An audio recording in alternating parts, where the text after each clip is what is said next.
Yung governor's return. Ayan yung pagbabalik ng Holy Spirit, ng Spirit ng Panginoon sa atin. Kasi nakita natin na, sabi nga kahapon ni Ma'am Mish, yung shinare niya po sa atin, apart from me, apart from the Lord, we are nothing. Kaya nung nagkasala yung tao, lahat ng privileges, ng benefits sa kingdom niya, nawala. Ayan. Pero binalik ng Panginoon. Ito na nga yung pag-aaralan natin, the promise of the governor's return. So, ayan. Naranasan nyo na bang mapangakuan? Kasi yung topic natin, promise eh. Ayan, di ba? Naranasan nyo na ring mangako. Yes, ayan, di ba? Pag nangangako tayo, dapat ginagawa. Ayan. Pero ang Panginoon, pag siya ang nangako, ay talagang gagawin at gagawin niya. Kasi pag sinabi niya, ito ay talagang matutupad. Naalala ko rin nung yung pinaka-intense sa atin ng Lord ay mag-govern dito sa mundo. Pero kailangan natin ng Spirit ng Lord para mag-govern. Kasi yung influence nung heavenly kingdom kailangan ma-experience dito sa mundo. So, ang gagamitin ng Lord ay tayo. Kasi tayo yung binigyan ng authority. Ngayon, nawala nga sa atin. Pero dahil sinabi ng Lord, sa tao binigay yung pag-govern, mananatili at mananatili yon. Kaya gumawa ang Lord ng paraan para maibalik yon sa atin. Ayan. Ang galing ng Lord, lahat kapag may kinukuha yung kaaway sa atin, hindi niya hayaan na manatiling mawala yun sa'yo. Ibinabalik niya yun sa atin. Napakabuti ng Lord. Tapos, ang ganda rin ng song kanina. Kasi saktong-sakto siya dito mamaya sa tatalakayin dito. Ayan. Major points. Balikan lang po natin yung mga nakaraan, yung mga tinalakay po. Kasi kailangan mas maunawaan natin at talagang tumatak sa isip natin yung pinaka-simula't-simula. Ayan, sige po, sabay-sabay po tayo. 1, 2, 3. The King of the eternal and invisible kingdom desired to extend His own nature, influence to the physical realm of earth, which He had created. Next po. Ayan. Were created in the image of the King and were given the Spirit of the King to live within them. The King's Spirit gave life to their spirits, souls, and bodies. Next. Human beings were designed to function like their Creator King. The presence of the Spirit of the King within human beings guaranteed that they would have His nature. It also assured that they will be able to rule on earth as He will rule in the heavenly kingdom, having His very nature of love, mercy, kindness, and forgiveness. The King did not desire to rule the earth directly, but to cultivate His colony through His children, who also function as His local governors. Tayo po yun. And then, over the earth, under the direction of the chief governor, the Spirit of the King. Ayan, in-underline ko po ito kasi malinaw po sa atin na tayo yung pinili sa tao. Binigay ng Lord yung authority para mag-rule dun sa extended na colony ng Panginoon, which is yung earth. And then sabi dito, they were to exercise dominion over the earth under the direction of the chief governor, the Spirit of the King. Hindi magiging successful yung pag-govern natin dito sa mundo kung wala yung Spirit ng Hari, yung Holy Spirit. Kasi ang Holy Spirit, tinalakay po sa atin, yung governor, siya yung nagtuturo, siya yung nagsasabi sa atin kung ano yung intent, yung kalooban ng hari. Ngayon, dahil nawala siya sa atin nang nagkasala, yung tao, ibinabalik sa atin ng Panginoon. Yun yung tatalakayan po mamaya. Ang ganda po nito kasi they were to exercise dominion over the earth under the direction of the chief governor, the Spirit of the King. So kung ano man yung mga gagawin natin sa pag-rule dito sa earth, syempre kilala na po natin ang Panginoon. Kailangan talaga ng gabay ng Holy Spirit. Kasi kung gawa ka lang ng gawa, Ayan, kilos ka lang ng kilos sa ministry nang wala ang direction ng Spirit of the King, ng Hari, ng Holy Spirit. Magiging baliwala lang din yung ginagawa. So ayaw naman natin na masayang yung mga ginagawa natin sa Panginoon. Kaya kailangan natin ng direction mula sa Holy Spirit. And kailangan talaga yung nagtatanong. Okay, next. Adam and Eve's declaration of independence cut humanity off from the king and caused the governor to be recalled by the kingdom of heaven.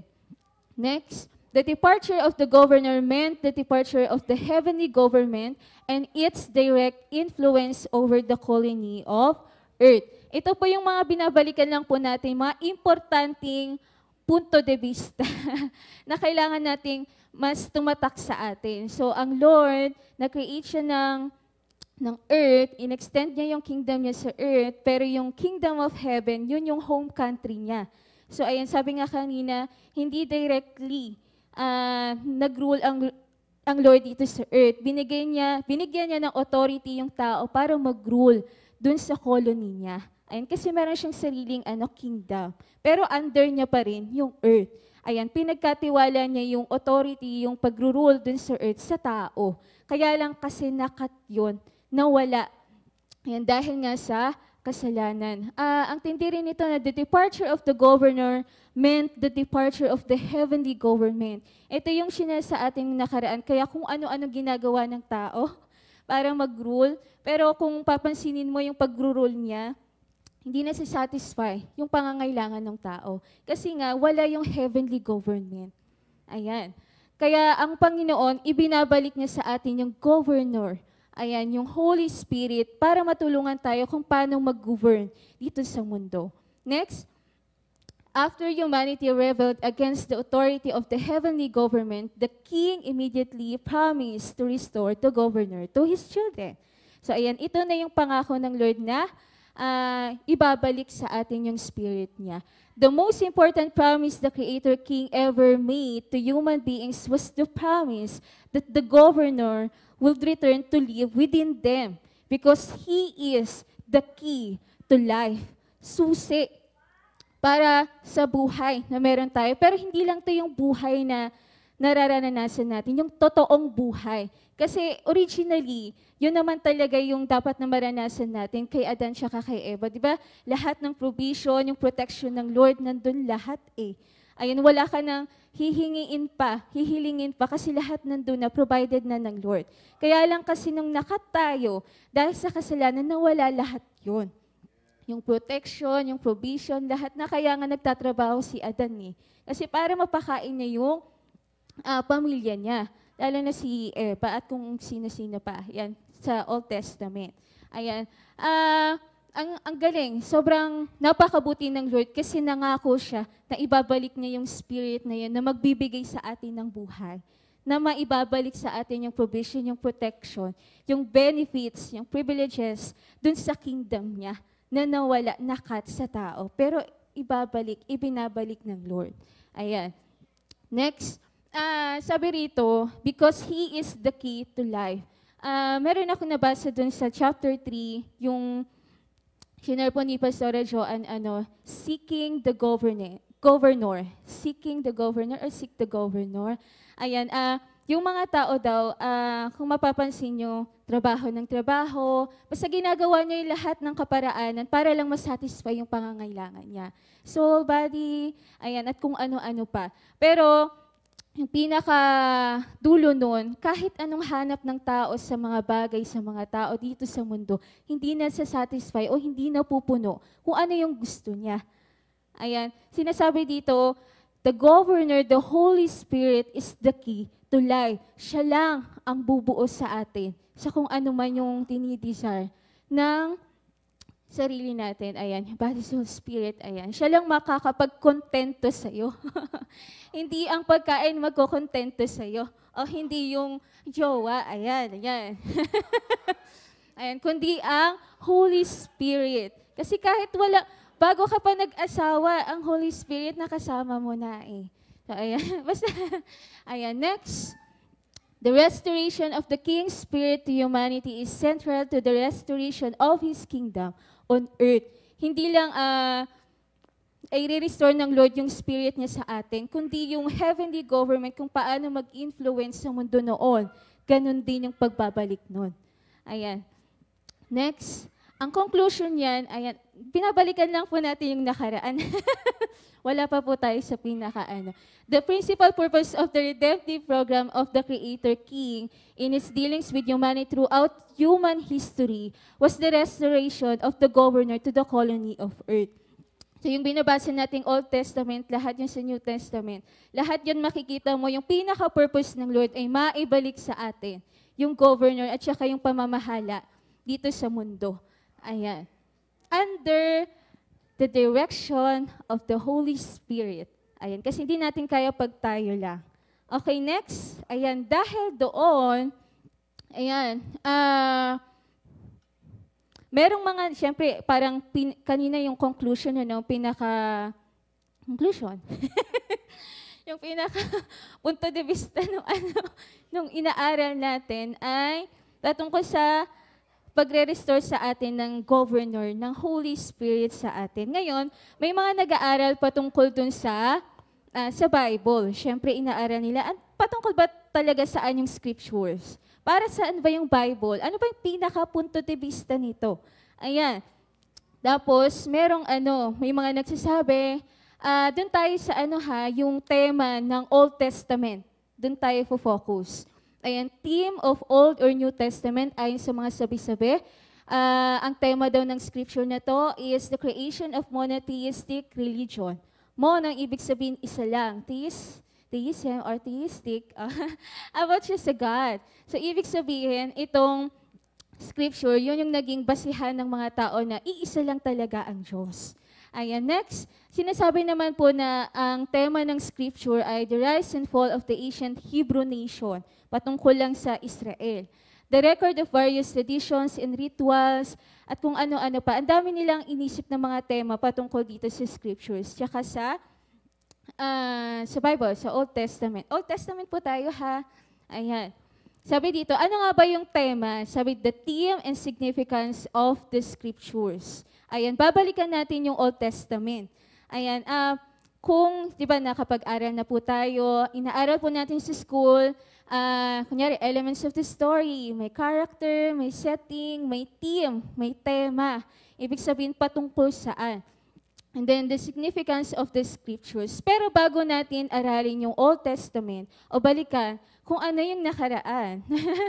Ayan dito. Mag-aano lang po tayo, isang pasada. Ay, asan na sila? Nawala. Ayan, tinatawagan ko po ang Chow, si Yana Day, si Teacher Mish. Ayan, ano lang po sa atin, i-review lang sa atin yung pinakanilalaman ng Old Testament from Genesis hanggang sa last book ng Old Testament. Ayan, sige po. Ayan. Ayan, opportunity. Ayan, sige.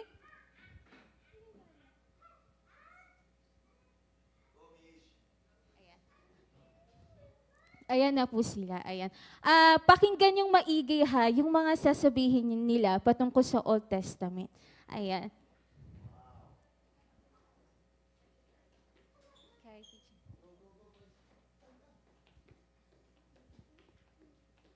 Sige, dito na.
Thank you po. Thank you po. Ayan. Thank you po, Lord. So, yun yung kabuuan ng Old Testament. At ang pinaka-importante doon, wait, Christ. Kasi may kinalaman siya dito sa promise ng Lord na pagbabalik ng governor niya. Okay, next. Sabi dito, ano nga ba yung tema, yung significance ng scriptures? Patungkol ba talaga saan to? Saan umiikot itong story na to? Ayan. Tapos sabi dito, kung mapapansin nyo, binanggit nila yung mga hari, yung creation, tapos may prophets, at offerings, feasts, ayan. At kung ano-ano pa, ang daming binigkas. Tapos mga pangalan. Tapos sabi dito, para saan ba talaga yun? Bakit binabanggit yung mga bagay na yon? Ayan. Sabi dito, while its events revolve around the people and nation of Israel, the theme of the Old Testament is universal. Ayan, kasi maraming tao, maraming nagsasabi na, yung Bible na yun para lang sa Israel. Para lang yan sa kanila. Pero sinasabi dito, the Old Testament is universal. So, pangkalahatan. Di ba ang pangako ng Lord, yung sinabi pala ng Lord sa tao na mag-govern. Ayan, para sa tao. So, kabilang tayo doon, tao tayo. So, ibig sabihin, pangkalahatan yon. And the next, the theme of the Old Testament is the restoration of the key to humanity's existence. Ayan. And then, the reestablishment of true life for every human being on the planet. So, ayan. Sige. Sabi dito, the record of the people and events depict the unfolding of the King's plan to restore His Spirit within human beings so they can be and do what they were originally intended to. So they can fulfill the remarkable purpose and potential once again. 15 minutes ago. Ayan. Bakit sabi sa katabi nyo, may potential ka?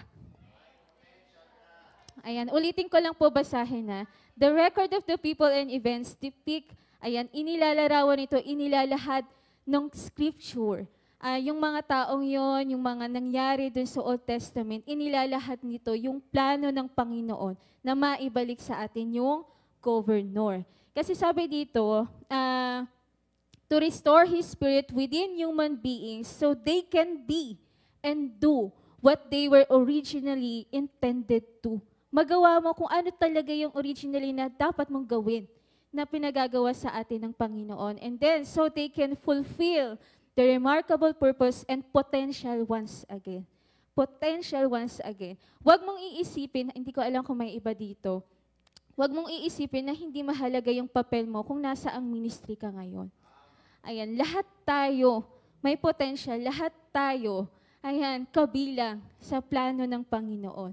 Kaya huwag mong titingnan yung sarili mo, dito lang ako kasi ito sila, kailangan sila yung gano'n. Hindi, kabilang ka doon. Pag sinabing kailangan mag-share, kabilang ka doon. Basta kabilang tayong lahat. Ayan.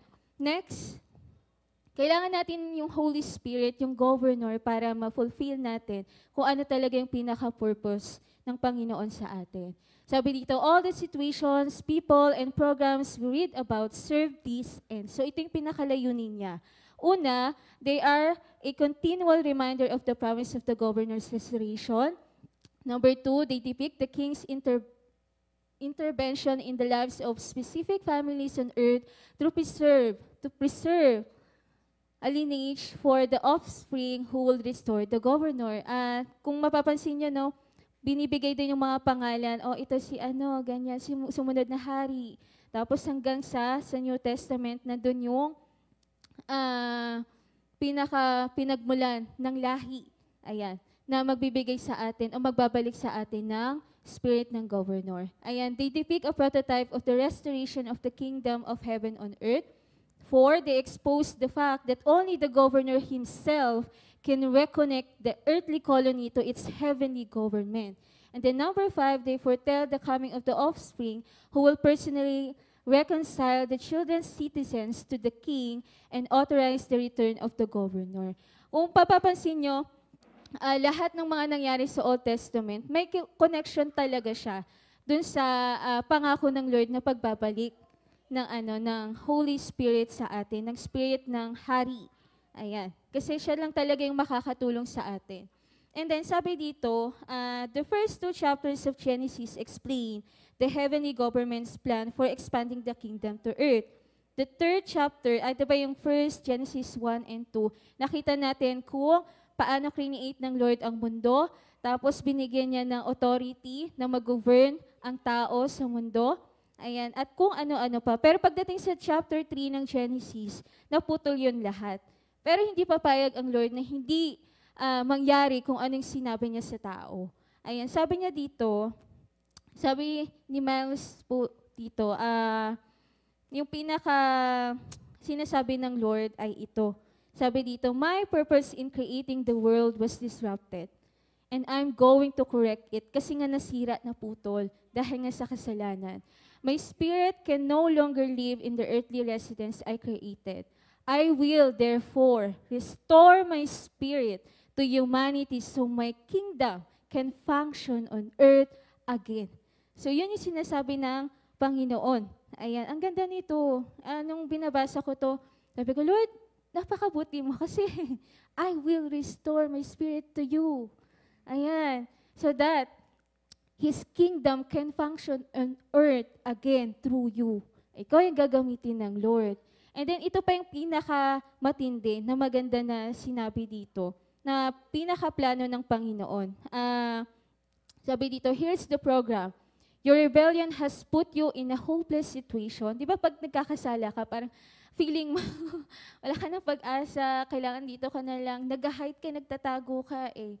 Ayan, sabi dito, I am therefore going to come to the earth personally. Wow, siya na mismo yung pupunta dito sa mundo para i-restore yung dapat na i-restore sa atin. And I will provide a way of restoring purity of heart and wholeness to you. Yun yung focus tayo dito sa i-restore din ng Lord. Purity of heart and wholeness to you. Dalawa to. Kasi may kinalaman siya mamaya. So that the governor can come to live in you again. Second, I will reappoint the governor to the colony of earth to live within you once more and carry out my desire to transform the earth into a reflection of my kingdom. Nawa nangusap ito sa iyo. Ayan, ang ganda ng promise ng Panginoon. Ito yung talagang pinaka-plano niya sa atin. I-restore tayo. Next, ito na. Humanity's need for holiness.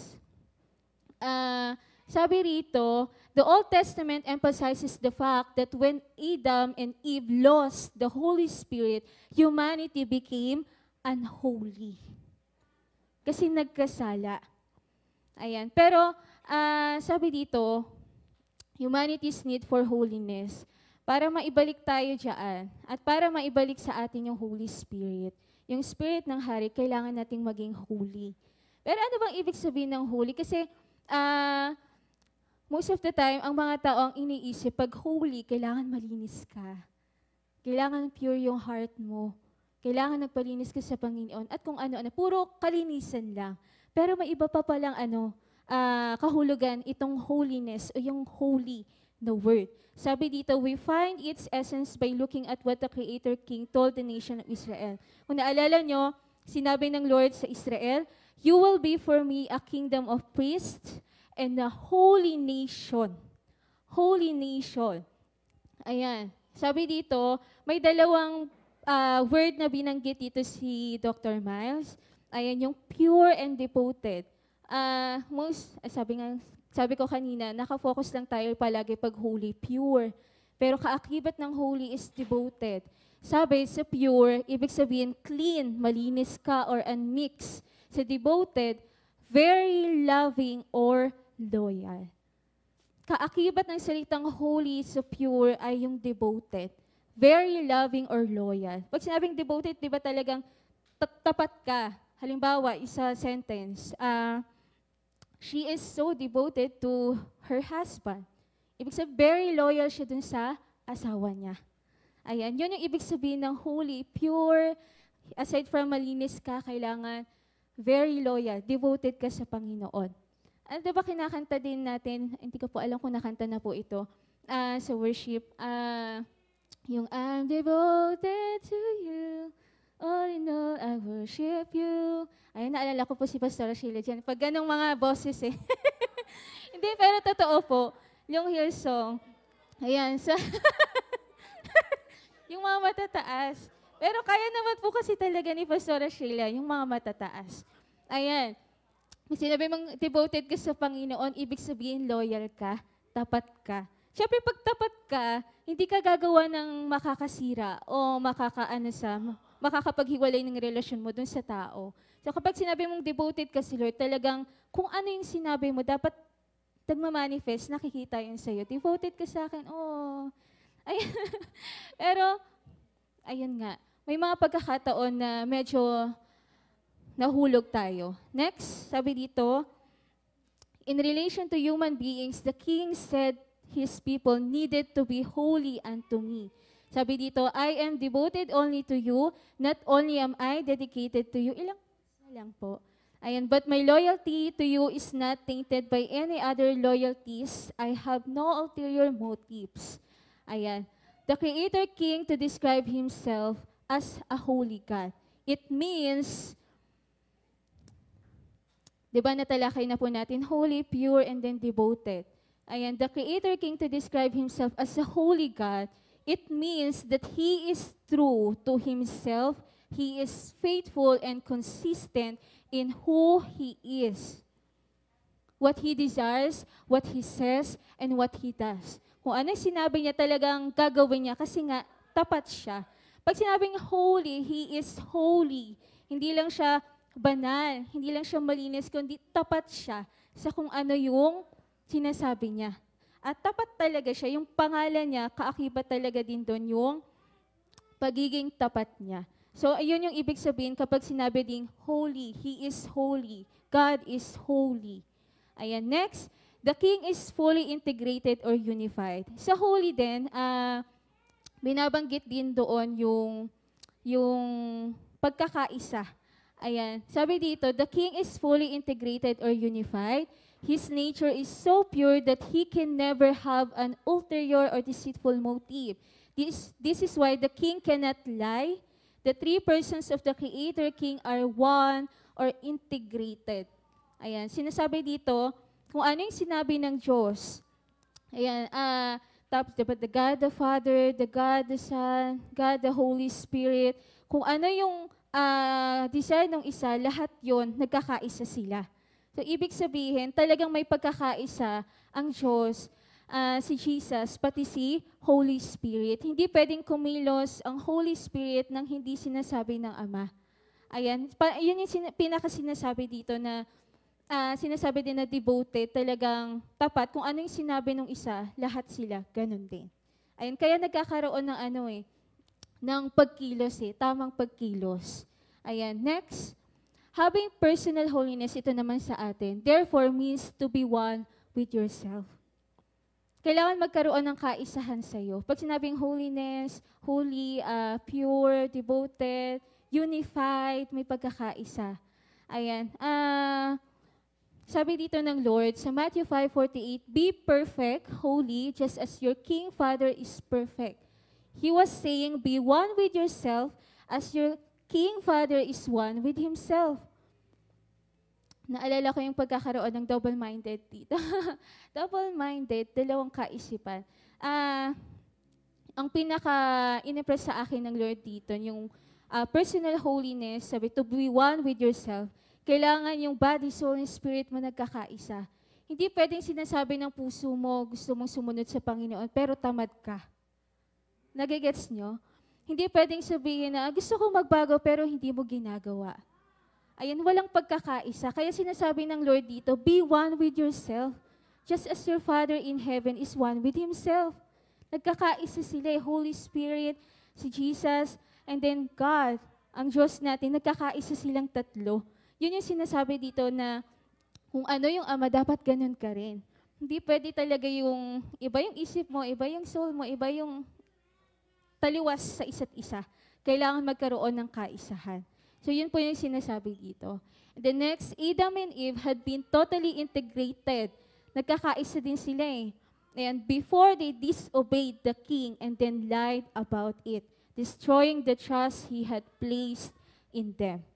The central issue of the Old Testament is that when Adam and Eve rebelled, the Holy Spirit had to leave humanity. Kasi wala nang holiness dun eh. Ayan. Pag sinabi mo kasing holiness, di ba, devoted, tapat ka. Kaya lang hindi naging tapat si Adan tsaka si Eva. Kasi may sinabi ang Lord kainin mo lahat, wag lang yan. Hindi sila sumunod. Sabi dito, the Holy Spirit had to leave humanity because human beings were no longer pure in motive or integrated in themselves, and consequently were no longer set apart for God or in agreement with Him. So yun po yung ibig sabihin niya. Next, the governor is a pure spirit and could not live in intimate relationship with humanity in that environment na impure. Hindi siya pwedeng magstay dun sa isang lugar o sa isang tao na impure. Ayan. Kaya yung promise dito na sinabi ng Lord, di ba? I will come to earth personally. Ayan, si Jesus, dun sa New Testament, siya na yung pumunta mismo. And then, dahil sa Kanya, ayan, nagkaroon tayo ng pagkakataon na maibalik sa Ama. Tapos, nililinis niya tayo. And then, after niya tayong linisin, yung Holy Spirit, bumaba sa atin kasi pure na eh. Nilinis tayo ng Panginoon. And then, yun. Next. Ngayon naman, ano ba yung stages ng plano ng hari? Ayan. Kung mapapansin niyo po, mahaba po kasi ito eh. Ayan, sinasabi dito kung ano yung mga stages ng plano ng hari. Pero, tatalakayin natin yan next week na lang po kasi mahaba po ito. Ayan. Thank you po, Lord. Nawa po mag-process po sa inyo yung yung word na holiness or yung holy. Ayan. Thank you po.